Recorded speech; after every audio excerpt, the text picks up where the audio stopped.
২৫ বছর পূর্তিতে রজত জয়ন্তী উদযাপন করেছে বাংলাদেশের তথ্য প্রযুক্তি ও ডিজিটাল অবকাঠামো খাতের অন্যতম পরিচিত প্রতিষ্ঠান আলফানেট। একই আয়োজনে উদ্বোধন করা হয়েছে দান ও তহবিল ব্যবস্থাপনার ডিজিটাল প্ল্যাটফর্ম মোহসেন। শনিবার রাতে রাজধানীর নিকুঞ্জতে ৫ তারকা হোটেলে নানা আয়োজনে এ প্রতিষ্ঠা বার্ষিকী উদযাপিত হয়।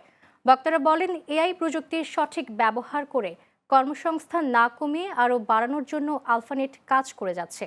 পাশাপাশি দেশের তথ্য প্রযুক্তি খাতে আলফানেট গুরুত্বপূর্ণ ভূমিকা রাখবে বলে জানান তারা। অনুষ্ঠানে প্রধান অতিথি হিসেবে উপস্থিত ছিলেন আলফানেটের প্রতিষ্ঠাতা আবু সুফিয়ান হায়দার। কনভেনর হিসেবে ছিলেন সিইও ইকরামুল হায়দার সহ আলফানেটের গ্রাহক, ব্যবসায়িক অংশীদার, প্রযুক্তি খাতের বিশিষ্ট ব্যক্তি, সমাজসেবী, বিভিন্ন সামাজিক ও মানবিক সংগঠনের প্রতিনিধি, শুভান্নু দায়ী এবং আলফানেট পরিবারের সদস্যরা। অনুষ্ঠানে আলফানেটের ২৫ বছরের অর্জন, প্রযুক্তি খাতে অবদান এবং ভবিষ্যৎ পরিকল্পনা তুলে ধরা হয়।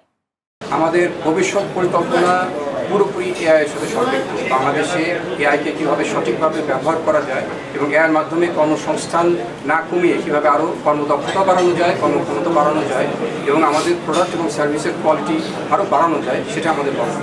এবং আমাদের সার্ভিসগুলো যত আধুনিক হবে, যত টেকনোলজি অত্যাধুনিক হবে, তত দেশের মানুষের উপকার হবে এবং আমরা যেন বিদেশের সাথে টক্কর দিয়ে বৈদেশিক মুদ্রা অর্জন করতে পারি এবং বিদেশের সাথে টক্কর দিয়ে আমরা তাদের টেকনোলজি ডেভেলপমেন্ট করতে পারি, সেটারই কাজ করে যাচ্ছি আমরা।